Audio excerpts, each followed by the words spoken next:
जय हिंद दोस्तों। स्वागत है आप सभी का मेरे ऑफिशियल यूट्यूब चैनल रीजनिंग गुरुजी पे। तो दोस्तों, आज हम कवर करने जा रहे हैं सिलोजिज्म्स का पार्ट 4, जिसमें हम only and only a few का कॉन्सेप्ट को बढ़िया से समझेंगे। तो चलिए दोस्तों, स्टार्ट करते हैं हमारा आज का सेशन। और ये रहा हमारा कॉन्सेप्ट। तो पहले हम कॉन्सेप्ट समझ लेते हैं। देखो, सिलोजिज्म्स जो है ना, ये चैप्टर या फिर हम बोले कि ये टॉपिक जो पूरा बेस्ड है कॉन्सेप्चुअल बेस्ड है। तो अगर तुम कॉन्सेप्ट को बढ़िया समझ जाते हो ना, तो मैं 100% श्योरिटी के साथ बोलता हूँ कि आप हर एक क्वेश्चन सिलोजिम्स का कर लोगे इजीली, है ना। बट कॉन्सेप्ट आपको समझ में आना चाहिए। चलिए, ओनली का कॉन्सेप्ट समझते हैं हम लोग कि ओनली का देखिए मतलब क्या होता है, ऑल। और ऑल का वेन डायग्राम कैसा बनता है देखिए, तो हमें पता है। अगर मैं बोलूँ ऑल ए इज बी, तो हमें पता है इसका डायग्राम कैसा बनता है। पूरा का पूरा ए क्या है, बी है ना। जिसमें पूरा का पूरा जो सब्जेक्ट है वो प्रेडिकेट के अंदर कवर हो जाता है। तो क्या ओनली में भी ऐसे ही वेन डायग्राम बनेगा? जी बिल्कुल नहीं। ओनली का जो डायग्राम बनता है वो ऑल का रिवर्स होता है।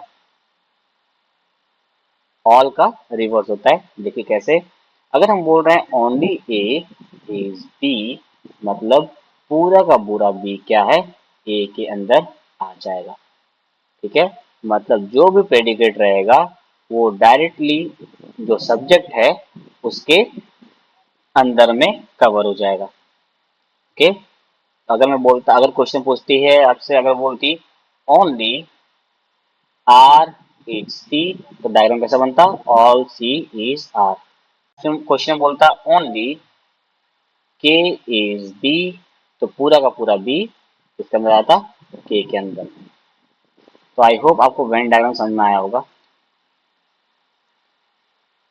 इसको मैं मिटा देता हूँ और थोड़ा सा और डिटेल्स में आपको मैं ये समझा देता हूँ। तो चलिए दोस्तों, एक एग्जांपल के थ्रू मैं और इसको बढ़िया से क्लियर कर देता हूँ आपको। तो मैं अगर एग्जांपल दूं आपको, ऑल सॉरी ऑल बोल रहा हूँ, only A is the brother of B, है ना। तो डायग्राम में समझ जाएगा कि सिर्फ ए ही, जो ए है वही ब्रदर है बी का, है ना। सिर्फ ए जो है वही ब्रदर है बी का। मतलब बी का रिलेशन और किसी के साथ स्टैब्लिश होगा क्या? बिल्कुल नहीं। और यही कंडीशन कहता है ओनली का, कि जो भी प्रेडिकेट होता है उसका रिलेशन सिर्फ सब्जेक्ट के साथ ही होता है और किसी के साथ भी वो रिलेशन स्टैब्लिश नहीं करेगा जब तक कि स्टेटमेंट आपको किसी और के साथ रिलेशन स्टैब्लिश करने के लिए ना बोले बी को, है ना। अगर स्टेटमेंट बोल देता है some B is A, some B is D, तो फिर आपको बनाना पड़ेगा सम बी इज डी, है ना। बट अगर स्टेटमेंट में सिर्फ ओनली बी इज ए आपको बोलता है, मतलब बी का जो रिलेशन है वो सिर्फ ए के साथ ही होगा और किसी के साथ भी नहीं। मतलब अगर मैं बोलूं, अगर मैं एक डायग्राम बनाता डी के बारे में, है ना, और मैं अगर बोलता कि सम बी इज डी, तो ये रिलेशन क्या होता, गलत हो जाता। क्यों? क्योंकि ओनली कहता है कि जो भी प्रेडिकेट है उसका रिलेशन सिर्फ सब्जेक्ट के साथ ही होना चाहिए। तो सम बी इज डी क्या होगा, ये डेफिनेटली फॉल्स हो जाएगा। ओके, आई होप आपको समझ में आया होगा ओनली के बारे में। अब चलते हैं ओनली ऑफ फ्यू का समझ लीजिए। ऑफ फ्यू अगर हम बात करें तो ऑफ फ्यू का मतलब होता है क्या, सम, है ना। मतलब सम ए इज बी हम बोले ऑफ यू का मतलब। बट अगर मैं बोलूं only of you A is B, तब इसका मतलब क्या हो, देखो, मतलब केवल ओनली, अगर मैं इसको हिंदी में ट्रांसलेट करता हूं, केवल ए का कुछ ही पार्ट ही क्या है, बी है। केवल ए का कुछ ही पार्ट क्या है, बी है। तो ए का कुछ ऐसा पार्ट होगा जो बी नहीं होगा। तो उसको इंडिकेट कैसे करते हैं, देखिए कि एरो दे के हम इसको कन्वर्ट करके बता रहे हैं कि हाँ ए का ये पार्ट बी नहीं है कि नहीं। तो ओनली ऑफ यू का मतलब क्या होता है, सम ए इज बी, ये भी सही है। और सम ए इज नॉट बी, ये भी डेफिनेटली ट्रू है। ये ओनली फ्यू का मतलब हुआ क्या, हिंदी में समझो, कि केवल ए का ही कुछ पार्ट बी है, मतलब ऐसा कुछ पार्ट होगा ए का जो बी नहीं है ना। तो ओनली फ्यू का, ओनली अ फ्यू क्या कहता है, relation some and some not का। ओके, तो देखिए सिंपल सा बात है, ए का कुछ ही पार्ट अगर बी है तो पूरा का पूरा ए कभी बी नहीं हो सकता। मतलब अगर हम बोले ऑल ए इज बी, तो ये क्या हो जाएगा, गलत हो जाएगा, डेफिनेटली फॉल्स होगा, क्योंकि ए का कुछ पार्ट बी है तो ए का कुछ पार्ट बी बिल्कुल है ही नहीं, है ना। तो अगर मैं पॉसिबिलिटी भी ऐड करता ना इसमें कि all A is B is a possibility, ये क्या होता, गलत होता, ठीक है। बट अगर मैं बोलता ऑल बी इज ए, तो ये मेरे पास क्या है, ऑल बी इज ए, पूरा का पूरा बी एक नहीं, तो बी का कुछ पार्ट ए है, सम पार्ट है मुझे पता है, बट पूरा पार्ट तो मुझे नहीं पता, मतलब ये क्या हो जाएगा, कांट से। और पॉसिबिलिटी अगर तुम ऐड करें तो क्या हो जाता, ये सही हो जाता, डेफिनेटली ट्रू हो जाता। तो आपको समझ में आ गया होगा ओनली ऑफ यू का मतलब क्या होता है, कि केवल ए का कुछ ही पार्ट ऐसा है जो बी है, और कुछ पार्ट ऐसा है जो बी नहीं है। क्या ये वेन डायग्राम को क्लियर हुआ। तो और भी डिटेल में समझने के लिए हम लोग कुछ क्वेश्चन को सॉल्व करते हैं, तो आपको इजीली समझ में आ जाएगा only and only of you. चलिए पहला क्वेश्चन देखिए, कि only a few cells are tissue. Cell का कुछ ही पार्ट क्या है, केवल सेल का कुछ पार्ट क्या है, टिश्यू है, तो कुछ पार्ट है तो कुछ पार्ट नहीं है। All tissues are square, all tissues are square, okay. All squares are rectangle, all squares are rectangle. चलिए अब सॉल्व करते हैं। तो देखिए सम नॉट मैं आपको एक बार रिकॉल कर देता हूँ, ठीक है। सम नॉट को सही या गलत करने के लिए मुझे क्या चाहिए, ऑल का पॉसिबिलिटी। तो अगर मैं कहूँ all square can be cell, क्या पूरा का पूरा स्क्वायर सेल हो सकता है, तो देखो पूरा का पूरा स्क्वायर अगर सेल के अंदर आ जाएगा तो क्या ओनली ऑफ यू का रिलेशन गलत हो जाएगा, बिल्कुल नहीं, तब भी वो कांस्टेंट रहेगा। मतलब ऑल पॉसिबल है तो सम नॉट क्या हो जाएगा, सम नॉट क्या हो जाएगा, रिवर्स, डाउटफुल, है ना, डाउटफुल हो जाएगा, कांट से। ओके, सेम है सेकंड पॉइंट में, देखिए मैं आपको रिकॉल कर दे रहा हूँ सम नॉट का कंडीशंस, कि सम नॉट को सही या गलत करने के लिए मुझे क्या चाहिए, ऑल का पॉसिबिलिटी। मतलब all cells can be rectangle, है ना, क्या पूरा का पूरा सेल रेक्टेंगल हो सकता है, ऑब्वियसली पूरा का पूरा सेल अगर हम रेक्टेंगल बनाए तो कोई दिक्कत होगा क्या, कोई दिक्कत नहीं होगा। तो ये भी क्या है मेरे पास, देखो ऑल का डायग्राम हम बना सकते हैं, अगर ऑल पॉसिबल है तो सम नॉट क्या हो जाएगा, डाउटफुल हो जाएगा, कांट से हो जाएगा, आंसर आपको मिल जाएगा नाइदर, है ना, neither one nor two false, sorry false बोल रहा हूँ, sorry, neither one nor two true, okay, ना ही पहला ना ही दूसरा सही है, दोनों गलत है। ओके, या फिर आप सिंपल समझ सकते हो, सम स्क्वायर्स आर नॉट सेल, देखो स्क्वायर यहाँ पे है, सेल यहाँ पे है, रिलेशन डाउटफुल है तो कांट से आना चाहिए था। Some cells are not rectangle, cell यहाँ पे है, रेक्टेंगल यहाँ पे सम पार्ट है मुझे पता है, बट सेल का कुछ पार्ट रेक्टेंगल नहीं है, मुझे ये नहीं पता, तो ये भी कांट से है, आप डायरेक्ट कर सकते थे, आंसर हो जाएगा neither one not to follows. Okay, चलिए बेसिक से भी समझा दिया और नॉर्मल लुक दे दिया आपको करने के लिए। चलिए नेक्स्ट क्वेश्चन चलेंगे, only a few pens are paper, only a few pens are paper, only a few मतलब कुछ पार्ट है तो कुछ पार्ट नहीं है ना, पेपर्स। फिर बोल रहा है ऑल पेन्स आर बैग, पूरा का पूरा पेन क्या है, देखो बैग है, बैग है। मोस्टली का मतलब होता है some bags are markers, okay. देखिए some bags are not paper, bag का कुछ पार्ट पेपर नहीं है, तो बैग का कुछ पार्ट पेपर कौन सा नहीं है, तो पेपर का ये वाला पार्ट जो पेन बोल रहा है, देखो ये पार्ट तो है, बट पेन का कुछ पार्ट जो पेपर नहीं है वो बैग का भी नहीं हो सकता, है ना। तो ये सही तो बोल रहा है। फिर भी अगर आपको डाउट हो रहा है, देखो मैं भी तुमको बताया कि सम नोट को सही गलत करने के लिए मुझे क्या चाहिए, ऑल का पॉसिबिलिटी। तो all bag can be paper. अगर पूरा का पूरा बैग पेपर अगर हम बना देंगे, तो पूरा का पूरा बैग अगर हम पेपर बना देंगे तो बैग का, और देखो पेन और पेपर का रिलेशन क्या था, सम का। कुछ पार्ट है तो कुछ पार्ट नहीं है।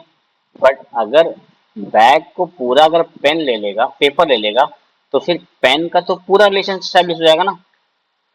जो कि आ, हमें ओनली फिर क्या बोलता है कि जो सब्जेक्ट है वो कभी भी पूरा का पूरा प्रेडिकेट के अंदर नहीं आ सकता। मतलब पूरा का पूरा पी कभी पेपर नहीं हो सकता, क्योंकि केवल कुछ ही पार्ट पेन का पेपर है ना। तो अगर केवल कुछ ही पार्ट पेन का पेपर है और पूरा का पूरा पेन बैग के अंदर है, और अगर हम कंडीशन बनना चाहेंगे कि पूरा का पूरा बैग पेपर हो जाए, तो स्टेटमेंट मेरा रॉन्ग हो जाएगा, है ना। तो ऑल का कंडीशन हम नहीं बना सकते। अगर ऑल का कंडीशन नहीं बना सकते हम, तो सम नोट क्या हो जाएगा, डेफिनेटली ट्रू हो जाएगा। वाइस वर्सा होता है ना, सम नॉट और ऑल का पॉसिबिलिटी में। चलिए नेक्स्ट देखिए, all paper being marker is a possibility.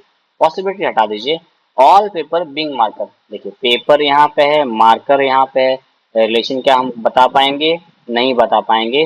कांड से, और कांड से अगर पॉसिबिलिटी ऐड हो जाए तो क्या हो जाएगा, डेफिनेटली ट्रू हो जाएगा। तो इसका आंसर आपका होना चाहिए both 1 and 2 follows. I hope आपको समझ में आ रहा होगा। चलिए नेक्स्ट क्वेश्चन चलेंगे, ओनली ग्रेजुएट आर क्लर्क, है ना। तो देखिए कैसा डायग्राम बनेगा, पूरा का पूरा क्लर्क क्या है, ग्रेजुएट है। Okay, some graduates are officer, some graduate are officers, some officers are rank holder, some officers are rank holder. Okay, no clerk is officer. Clerk और ऑफिसर का रिलेशन है ही नहीं, तो ऑब्वियसली ओनली का कंडीशन में यही कहता है कि जो प्रेडिकेट रहता है उसका रिलेशन सिर्फ सब्जेक्ट के साथ ही होगा और किसी के साथ नहीं। तो अगर बोल रहा है कि क्लर्क ऑफिसर का रिलेशन नहीं है, ऑब्वियसली सही बोल रहा है, डेफिनेटली ट्रू है। ठीक है, all clerk being rank holder is a possibility. ठीक है, पॉसिबिलिटी को हटा दीजिए, पूरा का पूरा क्लर्क। देखिए अब क्लर्क का जो कंडीशन था वो ओनली का है। अब क्लर्क का रिलेशन तो किसी का स्टैब्लिश होगा ही नहीं, अगर किसी का स्टैब्लिश नहीं होगा तो ये क्या है मेरे पास, डेफिनेटली फॉल्स है। डेफिनेटली फॉल्स अगर पॉसिबिलिटी बढ़ जाए तो क्या हो जाएगा, डेफिनेटली फॉल्स ही रहेगा, है ना। तो आपको कहाँ समझना चाहिए, only two follows. I hope आपको समझ में आ रहा होगा। चलिए नेक्स्ट चलेंगे, some lions are not dog. Lion का कुछ पार्ट डॉग नहीं है, तो लायन का ये वाला पार्ट डॉग नहीं है, हमने मार्क कर लिया। ओनली डॉग्स आर रेड, मतलब all reds are dog. Only few lions are tiger. Lion का कुछ ही पार्ट क्या है, टाइगर है, तो कुछ पार्ट टाइगर नहीं है ना। चलिए अब देखते हैं, some tigers being dog is a possibility. Possibility हटाओ, टाइगर यहाँ पे है और डॉग यहाँ पे है, रिलेशन डिटरमाइन कर पाएंगे क्या, नहीं कर पाएंगे। कांट से सब पॉसिबिलिटी क्या हो जाएगा, डेफिनेटली ट्रू हो जाएगा। Okay, no lion is dog. देखो बोल रहा लायन का रिलेशन डॉग के साथ है ही नहीं। अब मुझे पता है कि लायन का कुछ पार्ट जो है वो डॉग नहीं है ना। तो कुछ पार्ट नहीं, बट बाकी पार्ट तो हो सकता है ना। और अगर बाकी पार्ट हो सकता है तो ये तो डेफिनेटली फॉल्स हो जाएगा मेरे पास, कि नो लाइन इन डॉग बोलना तो बिल्कुल गलत है मेरे पास, क्योंकि मुझे पता ही नहीं है, तो ये क्या हो जाएगा, गलत हो जाएगा। फिर देखो, no line is red, no line is red. तो रेड का जो कंडीशन था वो क्या, हमारा ओनली कंडीशन था। ओनली कंडीशन क्या कहता है, जो प्रेडिकेट है, जो अंदर वाला सर्कल है, उसका रिलेशन सिर्फ डी के साथ होना चाहिए और किसी के साथ नहीं। तो ये बोल भी रहा है कि मेरा रिलेशन, जो लाइन है वो बोल रहा है कि मेरा रिलेशन रेड के साथ नहीं है, तो सही बोल रहा है ना। डेफिनेटली ट्रू है ये। आंसर होना चाहिए आपके पास बोथ 1 and 3 फॉलो। ओके, चलिए नेक्स्ट क्वेश्चन चलेंगे। A few pen is eraser, कुछ पेन्स क्या है, इरेजर्स है। Okay, all erasers are pencil, all erasers are pencil. Okay, only few pencils are scale, कुछ पेंसिल्स क्या है, केवल कुछ ही पेंसिल्स क्या है, स्केल्स है, तो कुछ नहीं है। चलिए, all eraser being scale is a possibility, है ना, क्या पूरा का पूरा इरेजर स्केल हो सकता है?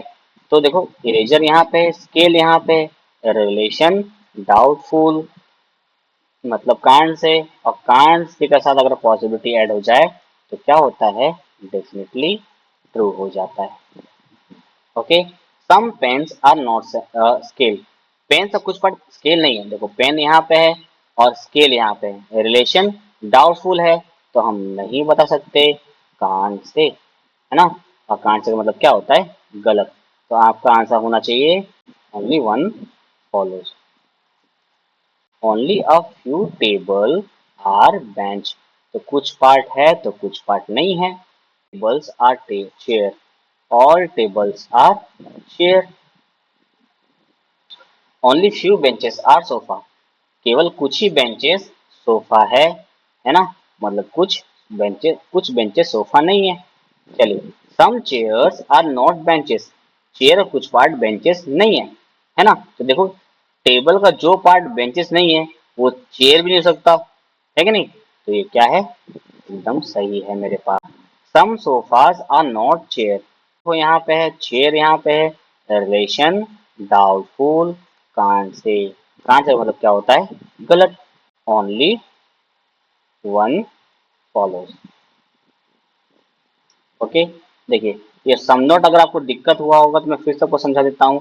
सम नॉट को सही या गलत करने के लिए मुझे चाहिए ऑल का पॉसिबिलिटी, तो all chair can be bench, अगर पूरा का पूरा चेयर देखो बेंच का अंदर आ जाएगा, मतलब पूरा का पूरा टेबल भी बेंच के अंदर आ जाएगा। जबकि ओनली ऑफ यू क्या बोलता है कि टेबल का केवल टेबल का कुछ ही पार्ट बेंच है, मतलब कुछ पार्ट बेंच नहीं है टेबल का। अगर हम ऑल का पॉसिबिलिटी बना देंगे तो फिर तो पूरा लेसन स्टैब्लिश हो जाएगा, है ना। और इससे क्या होगा, स्टेटमेंट भी गलत हो जाएगा। तो ऑल का अगर स्टेटमेंट हम ऑल का पॉसिबिलिटी अगर हम बना नहीं सकते हैं तो सेमलेट क्या हो जाता है, डेफिनेटली ट्रू हो जाता है। ओके, समझ में आया आपको? चलिए, बेसिक से भी मैं आपको एक बार समझा दिया हूँ। चलिए नेक्स्ट क्वेश्चन चलते हैं। ओनली पेन्स आर नोट, मतलब क्या हो, देखो, all notes are pen, no notes is cover, no notes is cover. Okay, some covers are paper, some covers are papers. Okay, चलिए देखिए, few covers are paper, cover यहाँ पे है, और sorry, few covers are pens, cover यहाँ पे है, pen यहाँ पे है ना। रिलेशन मेरे पास क्या है, डाउटफुल है कि नहीं। नो कवर इज पेन, अब रिलेशन डाउटफुल है तो मैं बता भी नहीं पाऊंगा आपको, है कि नहीं, कि सम पार्ट है या नहीं है। और फिर मुझे देखो मिलता है सम और नो का complementary pair, subject predicate same है, रिलेशन डाउटफुल आया है मेरे पास, तो आंसर क्या हो जाएगा, either one and two follows.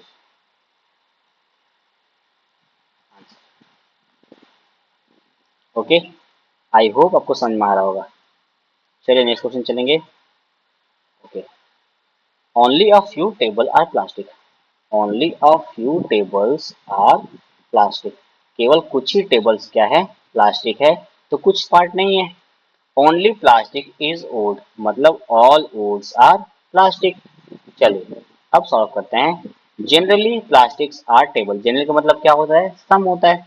Some plastics are wood, some plastics are wood तो मुझे दिख रहा है ना, कि इतना बड़ा प्लास्टिक में कुछ पार्ट्स क्या है, वुड है, तो ये बिल्कुल सही है, डेफिनेटली ट्रू है मेरे पास।